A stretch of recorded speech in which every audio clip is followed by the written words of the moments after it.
صل كما صليت على إبراهيم.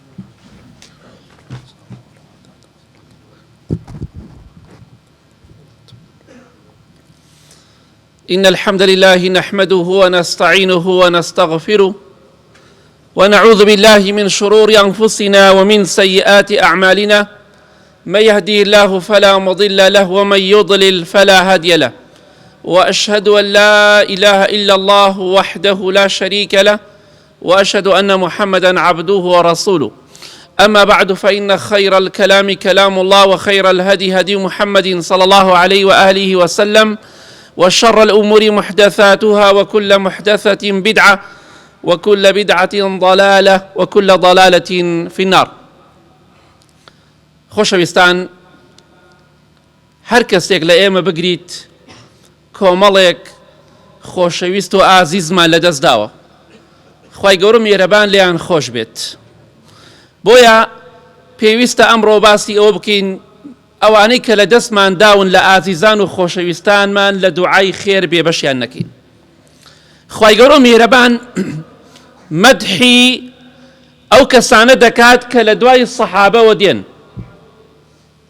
دفرمي والذين جاءوا من بعدهم يقولون ربنا اغفر لنا ولإخواننا الذين سبقونا بالإيمان. أواني كالدواي صحابة كان ودين رضا ورحمتي خوان لبيت دلين خوايا جان لأيما خوش با ولو برا خوش كانش من خوش با كالبيش ايما وبا إيمان روشتونا كواتا إنساني إيمان دار دەبێت دوعای خێر بۆ مردوەکان بکات، چی پیاوە چێ ئافرەتە. بەردەوام بڵێ خوای گیان لە ئێمە خۆش بە وەلو خوشک و برایانێشمان خۆش بە کە لە پێش ئێمە و بە ئیمان مردوونە. ئامین. پێغەمبەری خوا صلی الله علیه وسلم دەفەرمێ دوعای موسڵمان بۆ برا و خوشکی موسڵمانی خۆی قبوڵە. ئەوەی کە زیندووە دوعا قبوڵە بۆی بکەی، ئەوەشی کە مردووە دوعا قبوڵە بۆی بکەیت. ئیمامی سوفیانی کوڕی عوێینە ڕەحمەتی خوا لێ بێ دەفەرمێ هەروەکو چۆن مردووەکان چەندی پێویستیان بە دوعای خێری ئێمەیە. مردووەکان ئەوەی کە مردوونە خوا لێیان خۆش بێ. ئێمە کە زیندوین چەندی پێویستمان بە خواردن و خواردنەوەیە، ڕۆژانە دەبێ بخۆین و بخۆینەوە. مردووەکانمان زۆر زیاتر پێویستیان بە دوعای خێری ئێمەیە.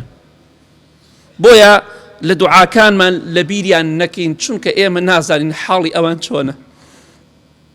ئێمە نازانین حاڵیان چۆنە، بەس خوا دەزانی. ڕاستەکەی کۆمەڵی خەو دەبینین ئینشەڵا مای دڵخۆشیە بۆ ئێمە، بەڵام حاڵیان نازانین چۆنە. ئەوان زۆر پێویستیان بە ئێمەیە، دوعای خێریان بۆ بکەین، بۆی قەت لە بیریان مەکەن. وەفاتان هەبێ بەرامبەر بە مردووەکانتان لە سەجدەدا لە دوعاکانتانە لە بیریان مەکەن. بەردەوام بڵێ خوای لیان خۆشمە، تایبەتی دایک و باوکتە، کەسێکی ئازیزت لە دەست داوە، بەردەوام بڵێ خوای لە دایک و باوکم لە فەڵان کەس خۆش بە. لە بیریان مەکەن، چونکە ئێمە نازانی حاڵی ئەوان چۆنە، بەس دڵنیان پێویستیان بە دوعای خێری ئێمەیە. بێ وەفاترین مرۆڤ ئەو مرۆڤەیە کەسە خۆشەویستەکانی خۆی لەبیر دەکات لە دوعاکانیدا. دوعاکانی ئێمە بۆ مردووەکانمان دایک و باوکمان بە تایبەتی خوا لیان خۆش بێ، ئەوانەی کە مردوونە سوود و قازانجی زۆری هەیە بۆیان و هۆکارێکە بۆ بەرزبوونەوەی پلەپایان لە بەهەشتە. پێغەمبەری خوا صلی الله علیه وسلم دەفەرمێ لە حەدیثێکی صحیح جامع صغیرە دەفەرمێ إن الرجل لترفع درجته في الجنة فيقول أنى لهذا فيقال باستغفار ولدك لك. لە بەهەشتا دایک و باوک پلەی بەرزە بێتەوە، دەرەجەی بەرزە بێتەوە. دەڵێ خوای پەروەردگار ئەم پلەپایە کە بە منت بەخشیوە شایستەی من نییە، چونکە کردەوەکانی من لەم ئاستەدا نییە، کردەوەکانی من لە فڵان ئاستایە، بەڵام بۆچی ئەوەندە منت بەرز کردوتەوە؟ پێی دەوترێ لەبەر ئەوەی مناڵەکانە دوعای خێرت بۆ دەکەن. پێت خۆشە دایک و باوکت نەنک و داپیرت پلەپایان بەرز بێتەوە؟ دوعای خێران بۆ بکە. بەردەوام بڵێ خوای لە دایک و باوکم خۆش بە، خوای لە نەنک و باپیرم خۆش بە، خوای لە فڵان و فڵان خۆش بە، چونکە هۆکارێکە بۆ بەرزبوونەوەی پلەپایی ئەوان لە بەهەشتا. پێغەمبەری خوا صلی الله علیه وسلم دەفەرمێ ئەو وەلەد صالح يدعو له.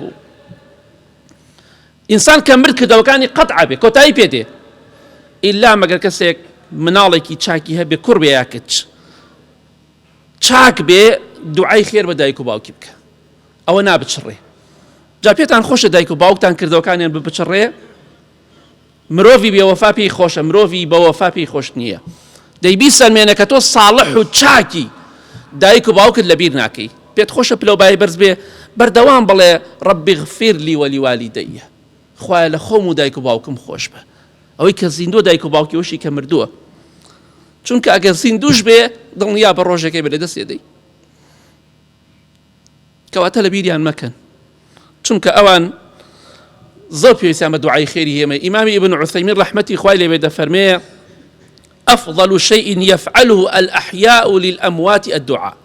باشترین شتێک لە هەموو خێرێ چاکترە کە زیندوەکان بۆ مردوەکانی بکەن دوعای خێرە. وەڵا دوعای خێر لە هەموو شتێ باشترە بۆ مردوەکان. وەڵی بڵێ خوایە لە دایکم خۆش بە، لە باوکم خۆش بە، ئەوە ئیسفادەی بۆ مردوو هەیە، نەک بچی تەعزیێ بۆ دابنی. تەعزیێ بەس گوناه و تاوان ئەوەی کە ئەمڕۆ هەیە. یەک خێرت بۆ نانووسێ غەیری گوناه و تاوان نەبێ، چونکە تۆ شتێک دەکەی تەعزیێ بۆ کەسێک دادەنی، بۆ پێغەمبەری خوا صلی الله علیه و سلم، بۆ سەحابە و پیاوچاکاندا نەنراوە، کەواتە بەتەمای خێری تەعزیمە بەتەما بە قورئان فڕۆش باوکو دایکت بخاتە بەهەشتەوە. ئەوانە قورئان فڕۆشن، ئەوانە خێر و چاکە دەست خۆیان ناکەوێ، ئەبێ چی بۆ مردووی فەقیر بنێرن. وەکو ئیمام شافعی دەفەرمێ ڕەحمەتی خوای لێ بێ. کەواتە لە بیریان مەکەن. خۆشەویستی خوا صلی الله علیه وسلم کاتێکە لە دفنکردنی لە شاردنەوەی مردوو تەواو ئەبوون، مردوەکەیان ئەشاردەوە، خۆڵیان دەکرد بەسەریدا، دەیفەرموو استغفروا لأخيكم وسلوا له التثبيت فإنه الآن يسأل. دەیفەرموو دوعای خێر بۆ براکەتان بکەن، خوشکەکەش بە هەمان شێوە داوا بکەن لە خوای گەورە میهرەبان زمانی فەسیح و پاراوکە بۆ جوابدانەوەی مەلایکەکان بۆ پرسیارەکانی ناوگۆڕ، چونکە ئێستا پرسیاری لێ ئەکرێ، ئێستا پرسیاری لێ ئەکرێ. ئەگەر بێت و دوعای خێر سوودی نەبێ بۆ مردوو، پێغەمبەری خوا صلی الله علیه وسلم نافەرمێ ئێستا ئێوە دوعای خێری بۆ بکەن. کەواتە بە پێی ئەم حەدیسە پێغەمبەری خوا بێ صلی الله علیه وسلم جاری وهەیە بەهۆی دوعاکانی ئێمەوە لەسەر گۆڕەکە خوای گەورە زمانی ئەو ئینسانە فەسیح و پاراو دەکات، بەهۆی دوعاکانی ئێمەوە سوودی هەیە. بڵێن هەمووتان بڵێن خوایە زمانی فڵان کەس پاراوکەی بتوانێت پرسیارەکەی ناوگۆڕ جواب داتەوە. کەواتە دوعای خێر بۆ مردوو باشترین شتە، باشترین دیاریە. بەڵێ ئیمامی ئەحمەدی کوڕی عەلی ئەلمەقریزی ڕەحمەتی خوای لێ بێ کە زانایەکی مێژوو ناسە، پیاوچاکێک بوو، دەفەرمێ خێزانم گەنج بوو وەفاتی کرد، هەر بە گەنجی مرد، ڕەحمەتی خوای لێ بێ. خێزانم هاتە خەوم، بەس بەردەوام دوعای خێرم بۆ کرد. هەتا لە تاریخ کاتێک کە تاریخ و مێژووی نووسێتەوە باس پیاوچاکان دەکا خێزانی خۆشی ژیانی بۆ خێزانی خۆشی نووسێتەوە، ئەوەندە بە وەفا بوو بەرامبەر بە خێزانی. دەفەرمێ خێزانم هاتە خەوم، وتم ئەی دایکی محەممەد حاڵت چۆنە، وەزعت چۆنە؟ ئەو دوعایانەی کە من بۆتە نێرم ڕۆژانە من دوعای خێرت بۆ ئەکەم، دوعاکانت پێگا؟ فەرمی بەڵێ هەموو ڕۆژێ هاوسەرە خۆشەویستەکەم، هەموو ڕۆژێ دوعاکانی تۆ بە من دەگات، هەدیەکان و دیاریەکانی تۆ ئەگات بە من. دەستی کرد بە گریان، وتی خۆت ئەزانی من عاجزم، ناتوانم، عاجزم واتە بێت دەسەڵاتم، ناتوانم پاداشتی چاکەکانی تۆ بدەمەوە، بەس وەڵڵاهی دوعاکانت هەموو ڕۆژێ بە من دەکات، هەموو ڕۆژێ ئەو دیاریانەی تۆ دەگات بە من. ئیمامی ئەبوو خیلابە دەفەرمێ کە تابعینە، ئەفەرمێ مردووەک پێمی وت لە خەودا واللهی دوعاکانی ئێوە وەکو شاخێک نور بۆ ئێمە دێت، بەردەوام دوعاکانتان بۆ ئێمە دێ، بۆیە لە بیریان مەکەن، بێوەفا مەبن بەرامبەر مردوەکانتان، بەردەوام بڵێن خوای لیان خۆش بە. بە ڕێگادا شەرنی ئیلا لە مزگەوتابی، لە ناو سیارایی، لە ڕێگا و بانای پاڵکەوتوی لە ماڵەوە، خەریکی ئەتەوێ بخەوی، خەریکی ئیش و کاری بڵێ خوای لە فڵان کەس فڵان کەس خۆش بە. ئیلا مەرج نییە دەستنوێژتە بێ، دوعای خێر دەستنوێژتە بێ باشە، بەس نێژبێ ئاساییە، بەردەوام بڵێ خوای لە مردوەکانمان خۆش بە، چونکە وەڵڵاهی هەدیەکانمان دیاریەکانمان دەڕوا بۆیان، ئەوە باشترین چاکەی کە ئێمە لەگەڵ ئێوانە ئەکەین، چونکە هیچ منەتێکمان ڕیایەکمان بە مردوەکان نییە. ئەو نیە زیندوو من کاکە دوعای خێری بکەم شتێکم داتێ، منەتی تیان نییە، ڕیای تیان نییە، ماستاوی تیان نییە، بە دڵ بە ئیخلاص دوعایان بۆ دەکەی، چونکە ئیشت پێیان نییە، مردوونە، بەتەمانی پاداشت بدەنەوە. بۆیە لە بیریان مەکەن ئینشاءڵڵا. یا ڕەبی خوا لە گوناهی دایک و باوک و مردوەکانمان خۆش بی، خوای گیان مردوەکانمان بە بەهەشتی پان و بەرین شادکەی لە ئاگری دۆزەخ بە دووریان کە یا ڕەب العالەمین.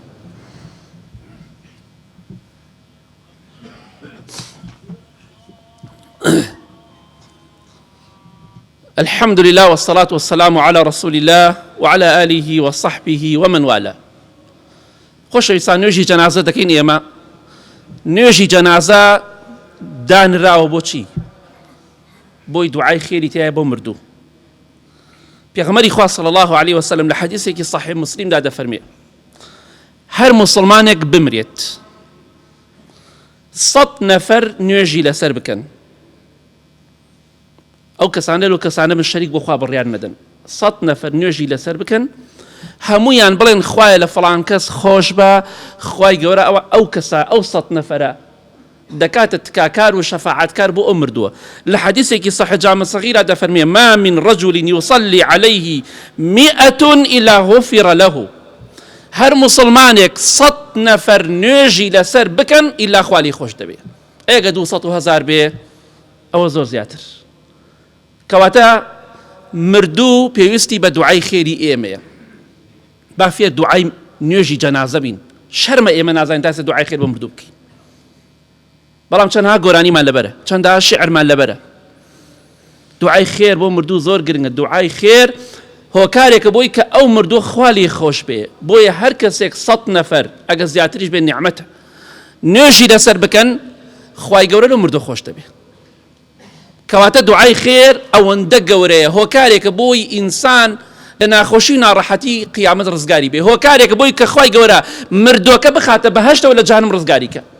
بۆیە بەدڵ دوعای خێر بۆ مردوو بکەن کاتێک کە مردووە نوێژی جەنازەی لەسەر دەکەن.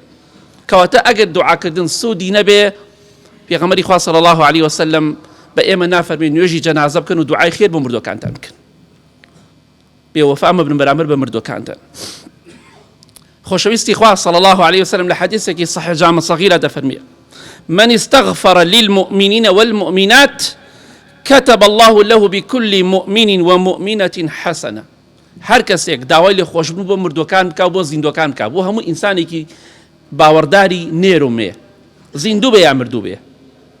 هەر کەسێک دوعای خێریان بۆ بکە بۆ ژن و پیاوی و مسلمانانی زیندوش بە هەمان شێوە مردوش، خوای گەورە بە ژمارەی ئەو ئیماندارانە خێر و چاکت بۆ نووسێ. واتە ئەگەر دوعای خێرکەی، ئەگەر 10 ملیار مسلمان هەبێ بە زیندوو بە مردووەوە 10 ملیار بێ، خوای گەورە 10 ملیار خێر و چاکە بۆ نووسێ. ئەگەر 20 ملیار مسلمان هەبێ لەسەر زەویاک ئەوەی کە زیندووە و مردووە، بڵێ خوایە لە هەموو مردوەکان و لە هەموو ئیماندارانی ژن و پیا و خۆش بە، خوای گەورە بە ژمارەی ئەو مردوانە و زیندوانە چی خێر و چاکت بۆ دەنووسێ. بۆی هەموو جمعەیە پێمان خۆشە کاتێ دەڵین اللهم اغفر للمؤمنين والمؤمنات والمسلمين والمسلمات الأحياء منهم والأموات، بأميدي إن شاء الله حديث بمان قريتو أم دعاء بردوام بيلين. واتە خوای گەن لە هەموو زیندوو مردوویەکی ژن و پیا و خۆش بە ئەوانەی کە زیندوو و ئەوانەی کە مردوون، بە ژمارەی ئەوان خوای گەورە بە هەر نەفەرێک خێر و چاکێکە بۆ دەنووسێ. ئەوەندە موهیمە دوعای خێر بۆ مردوو بکەی، چونکە ئەوە هەدیی ئێمە، دیاری ئێمە بۆ ئەوان. بەردەوام با دوعای خێریان بۆ بکەین ئینشاءالله، چونکە وەڵڵاهی زانانی پیاوچاک دەفەرمون دوعای خێری ئێوەی زیندوو بۆ مردووەکان وەکو دیاری وایە بۆ زیندوەکان. کەسێک دیارێکماندا چەندی پێمان خۆشە، فەڵان کەس دیارێکی پێمان بەخشی. مردوەکان زۆر لەوە زیاتر دڵیان بە دوعاکانی ئێمە خۆشە، بە دوعاکانی ئێمە دڵخۆش دەبن، بە دوعاکانی ئێمە بەختەوەر دەبن. بۆیە لە بیریان مەکەن، بەردەوام بڵێ خوای لە هەموو باوەڕدارێکی زیندوو مردوو ژن و پیا خۆش بە.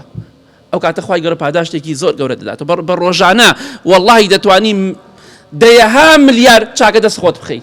لە بیریان مەکەن ئینشاءالله. لە حەدیثێکی صحیح مسلمدا هاتووە دایکی ئیمانداران عایشە ڕەزای خوای لێ بێ. حەدیثێکی درێژە من تۆزێکی باز دەکەم. ئەفەرمێ پێغەمبەری خوا صلی الله عليه وسلم شەوێک لە شەوەکان لای من بوو، درەنگانی شەو خۆشەویستی خوا صلی الله عليه وسلم وای زانی من خەوتومە، هەستی کرد من خەوتومە بەڵام نەخەوتم، خۆم کرد خەوتوم بزانم بەتەمای چییە. پێغەمبەری خوا صلی الله عليه وسلم ئەفەرمێ بە سووکی دەرچوو لەسەر جێگاکی، شەوە درەنگە خەڵخەوتووە، ئەفەرمێ منی شوێنی کەوت و مازانی بەلای خێزانەکانی ترێچێ، بەڵام مەسەلەکە ئەوە نییە. دەفەرمێ ڕۆشتە ناو گۆڕستانی بەقیعەوە، ئاوا سێجا دەستی بەرز کردەوە دوعای خێری زۆری بە مردوەکان کرد بۆ ئەهلی بەقیع ڕەزا و ڕەحمەتی خوای نەبێ. ئەفەرمی دوایەوە گەڕامەوە، لە پێش ئەوە گەڕامەوە، بەس پێغەمبەری خوا صلی الله عەلەیهی وسەلەم زانی من مراقبە یەکەم بە دوایەوە.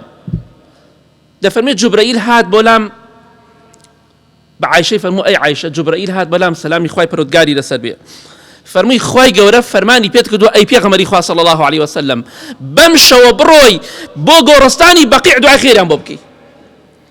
خوای گەورە لە ئاسمانەوە جوبرەئیلی نادووە سەلامی خوای لەسەر بێ بۆ سەر زەوی، بڕۆ بە پێغەمبەری خوا بڵێ صلی الله عەلەیهی وسەلەم با بڕۆ دوعای خێر بۆ ئەهلی بەقیع بکات، بۆی دوعای خێری بۆیان کرد. کەواتە دوعای خێر ئەوەندە گرنگە بۆ مردوو، بەکەمی مەزانە مەڕۆ سەر قەبرێک بڵێ ئەلفاتیحە، فاتیحە بۆ مردوو ئیسفادەی نییە، فاتیحە بۆ ناو نوێژە. هەزار جا بڵێ ئەلفاتیحە یەک خێرت دەست ناکەوێ، بۆم باسی قەبرستان و تەعزیەکەم نەک کاتەکانی تر بە خۆ دانیشتە فاتیحە خوێنی بۆ خۆت، بەڵام دوعای خێر بۆ مردوو ئیسفادە هەیە. باشە ئەگەر فاتیحە چاکە بۆ مردوو بۆ پێغەمبەری خوا نێکە صلی الله عەلەیهی وسەلەم بۆ سەحابە نیکرد، تۆ لەوان متەقیتری ئەو کەسەی کە ئەڵێ شەرعیە لەو عاقڵتر و ڕاسترە نا وەڵڵە حاشا شتیوان نییە. بۆی ئەوەی کە ئیسفادەی بۆ مردوو هەیە دوعای خێری بۆ بکەیت، ئیتر دەست بەرز دەکەیتەوە دەست بەرز ناکەیتەوە کێشە نییە، گرنگ ئەوەیە دوعای خێر بۆ مردوەکان بکەین. ئەو تا پێغەمبەری خوا صلی الله عەلەیهی وسەلەم بەو شەوە دەرئەچێتە دەرەوە بە فەرمانی خوا دوعای خێر بۆ ئەهلی بەقیع بکات، بۆ مردوەکان بکات، کەواتە سوودی زۆری هەیە دوعای خێر بۆ مردوەکان. ئەزانی پێغەمبەری خوا چی دەفەرمێ صلی الله عەلەیهی وسەلەم؟ ئەفەرمێ کاتێک کە بانگی دا بڵێن ئەو دوعای بخوێنن اللهم رب هذه الدعوة التامة، على دعاء ئێمە دەڵێن چی؟